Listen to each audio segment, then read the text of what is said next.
9 sosok penting di balik Kluivert, tim super yang siap angkat timnas Indonesia. Bro, lo udah denger kan? Timnas Indonesia sekarang dipegang sama legenda hidup sepak bola, Patrick Kluivert. Bukan cuma itu, Doi nggak sendirian, ada geng super yang siap bikin skuad Garuda makin gacor. Bukan kaleng-kaleng, tim di belakang layar ini punya tugas masing-masing buat ngejaga fisik, strategi, sampai analisis pertandingan. Nih, gua kasih spill siapa aja yang masuk dalam geng elite ini. Simak terus sampai tuntas ya, biar gak penasaran. Patrick Kluivert, Big Boss Timnas Indonesia. Januari 2025 jadi momen epik buat sepak bola Indonesia, soalnya PSSI resmi nunjuk Kluivert buat jadi pelatih kepala. Doi mantan striker top yang pernah main di klub-klub gede kayak Ajax, AC Milan, sama Barcelona. Misinya jelas bahwa Timnas Indonesia tembus ke Piala Dunia 2026.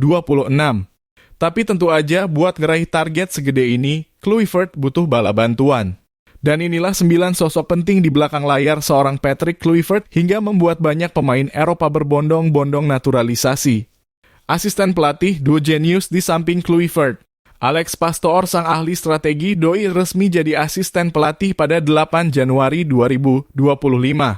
Sebelum ke Indonesia, Pastoor ngegas Almere City dan sukses nganterin mereka promosi ke Eredivisie musim 2022 hingga 2023. Jadi urusan strategi dan pola permainan, dia udah nggak perlu diraguin lagi.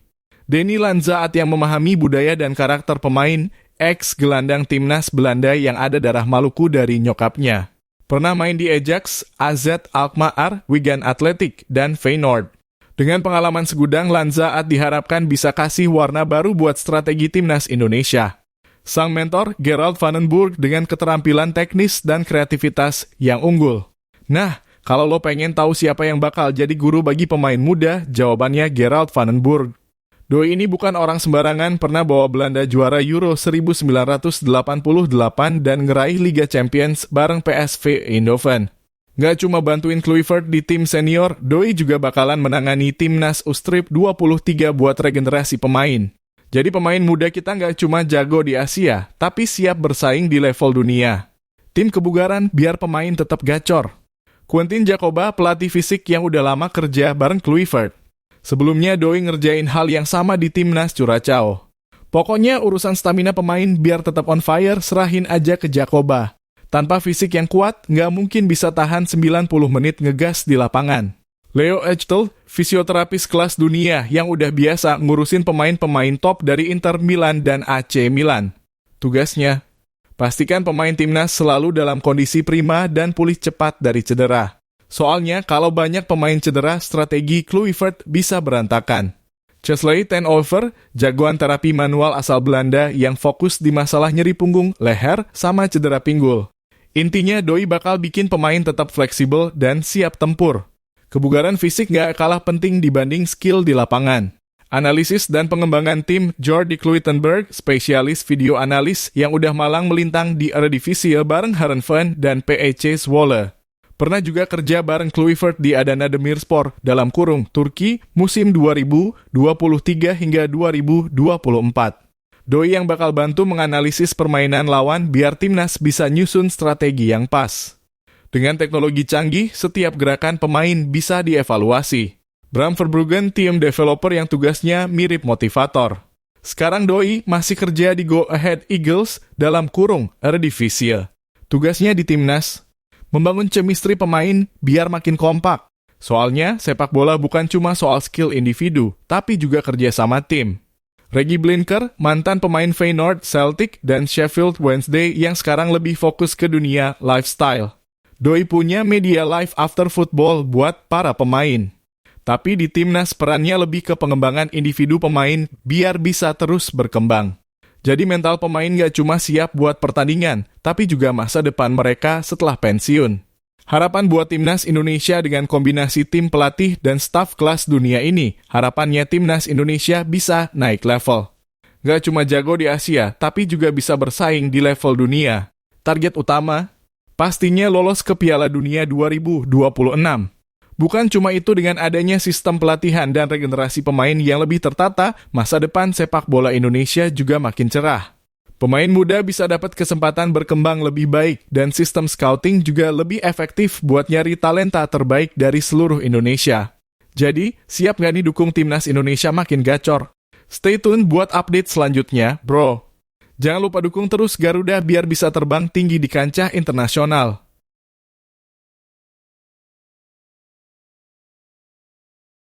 Cina pamitan. Timnas Indonesia bikin mereka was-was, kok bisa? Timnas Indonesia lagi-lagi bikin heboh, bukan cuma di dalam negeri, tapi sampai ke Cina. Warga Cina rame-rame protes karena khawatir tim mereka bakal keok pas lawan Indonesia di kualifikasi Piala Dunia 2026 nanti.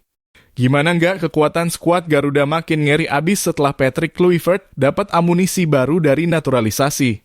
Timnas Indonesia emang lagi on fire buat lolos ke Piala Dunia dan salah satu targetnya, ya, ngebantai Cina. Kalau Cina kalah, bisa dipastikan mereka bakal susah banget buat dapat tiket ke Piala Dunia. Makanya fans bola di Cina mulai ketar-ketir, apalagi setelah Indonesia resmi dapetin 3 pemain naturalisasi dari Eropa, Emil Audero, Dean James, dan Joy Pelupes. Naturalisasi timnas Indonesia bikin Cina panik.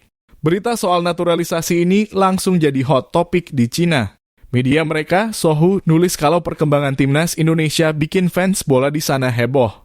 Pada 11 Maret waktu Beijing, media dalam negeri melaporkan bahwa pejabat Indonesia mengonfirmasi penambahan 3 pemain naturalisasi timnas, tulis mereka. Warga Cina mulai protes nanya kenapa Indonesia bisa gampang banget naturalisasi pemain, sementara di negara mereka malah ribet banget. Proses naturalisasi mereka semudah minum air, kenapa di kita susah banget?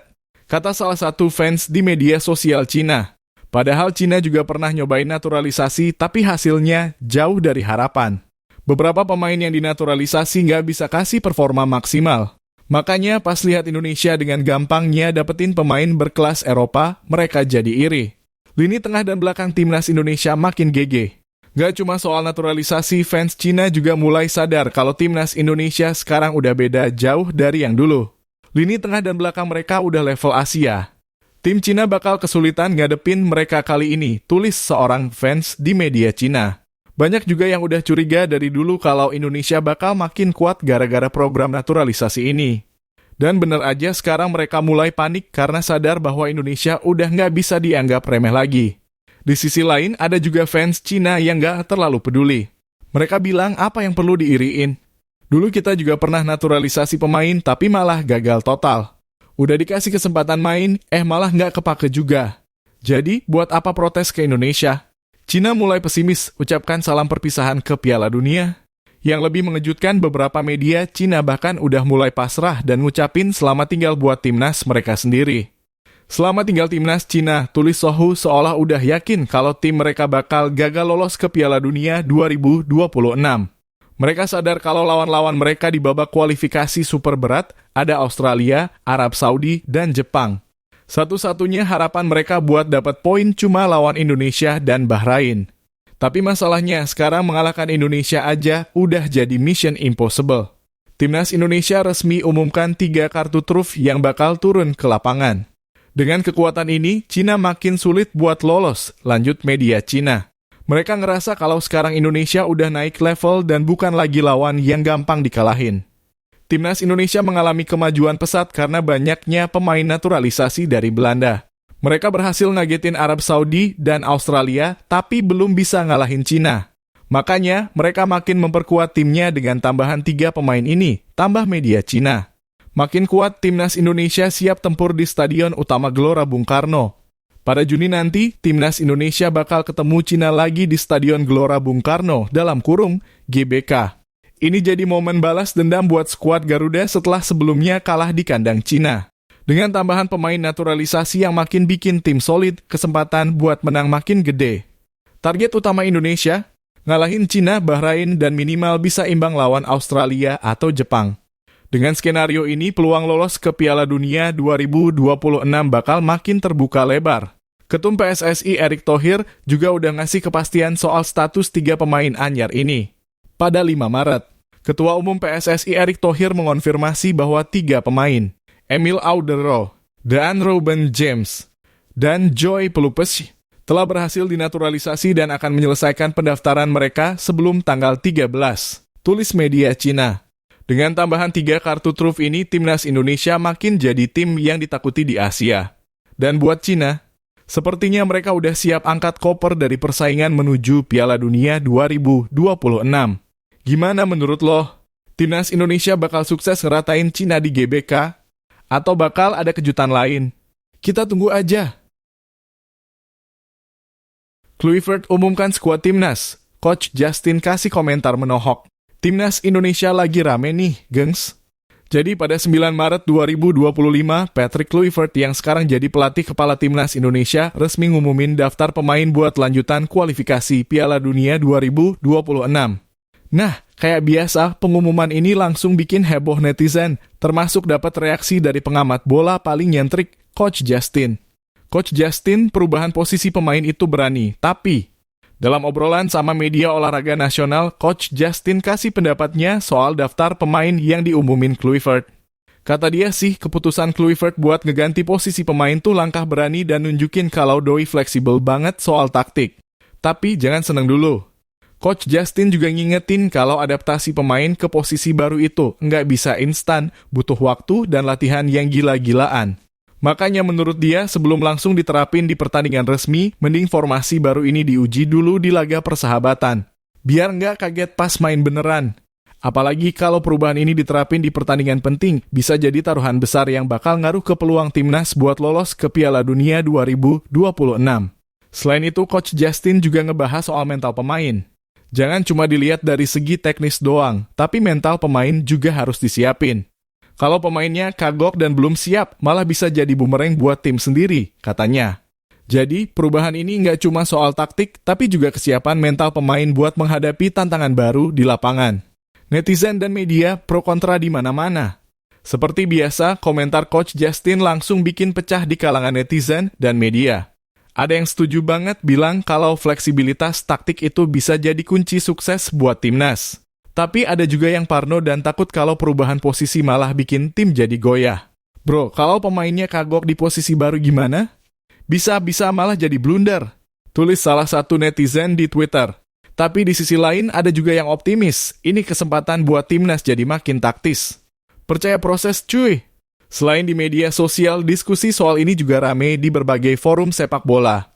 Banyak yang mulai spekulasi soal strategi yang bakal diterapin Kluivert, apakah bakal benar-benar beda dari Shin Tae-yong atau justru masih mirip-mirip. Beberapa analis sepak bola juga mulai menganalisis kemungkinan susunan pemain baru dan gimana skema permainan bakal berubah dengan komposisi yang ada sekarang. Legenda Belanda tapi tetap main aman lawan Bahrain. Patrick Kluivert emang legenda Timnas Belanda, tapi menurut Coach Justin, doi nggak bakal berani ambil risiko gede pas Timnas Indonesia ketemu Bahrain dan Australia. Kenapa? Soalnya ini debut pertamanya sebagai pelatih skuad Garuda dan pastinya nggak mau langsung bikin keputusan yang bisa blunder. Dulu pas masih dipegang Shin Tae-yong, Timnas kita sempat sukses nahan imbang Australia dan Bahrain. Sekarang pertanyaannya, bisakah Kluivert ngelanjutin tren positif itu? Secara hitung-hitungan Timnas harus minimal menang lawan Bahrain dan dapat seri lawan Australia biar peluang ke Piala Dunia 2026 makin gede. Banyak yang optimis, apalagi sekarang skuadnya makin kuat dengan tambahan pemain naturalisasi baru. Tapi ada juga yang ragu-ragu, soalnya ini masih pertandingan pertama Kluivert bareng Timnas. Coach Justin sendiri cukup realistis. Kluivert ini kan belum pernah main satu match pun sama Timnas kita, katanya di kanal YouTube Jebret Media TV. Makanya menurut dia, Kluivert bakal cenderung main aman dan enggak bakal banyak ngacak-ngacak susunan pemain. Gua rasa sih agak tricky kalau langsung rombak semua, lanjut Coach Justin. Dia nebak Kluivert bakal lebih memilih pakai strategi yang udah ada tanpa banyak modifikasi. Jadi ya, kemungkinan besar dia bakal main aman, enggak banyak yang dirombak, tambahnya. Tapi bukan berarti Kluivert enggak punya kejutan. Bisa aja nanti di tengah pertandingan dia kasih sentuhan baru yang enggak diduga-duga. Kita juga enggak tahu, bisa aja dia nyiapin sesuatu yang belum kelihatan sekarang. Bisa jadi ada perubahan kecil yang nanti justru bikin permainan Timnas lebih efektif, kata salah satu analis bola di forum diskusi online. Timnas Indonesia siap tempur atau masih uji coba? Sekarang pertanyaannya, apakah skuad Timnas Indonesia udah benar-benar siap buat lawan Bahrain dan Australia? Dengan perubahan posisi yang lagi diuji coba, masih ada beberapa pertanyaan besar yang bikin fans deg-degan. Apakah pemain bakal cepat adaptasi? Apakah strategi baru ini bakal efektif? Dan yang paling penting, apakah ini bakal membawa kemenangan buat Indonesia? Beberapa pemain kunci seperti Jordi Amat, Sandy Walsh, dan Marcelino Ferdinand diprediksi bakal jadi tulang punggung timnas di pertandingan nanti. Mereka udah punya pengalaman internasional dan diharapkan bisa jadi motor permainan buat tim. Tapi, kalau posisi mereka berubah, apakah performa mereka bakal tetap maksimal? Yang jelas, semua mata tertuju ke Kluivert dan skuadnya buat ngebuktiin kalau mereka layak buat Piala Dunia 2026. Kita semua nunggu kejutan apa yang bakal disajikan timnas di pertandingan mendatang. Gaspol, Garuda,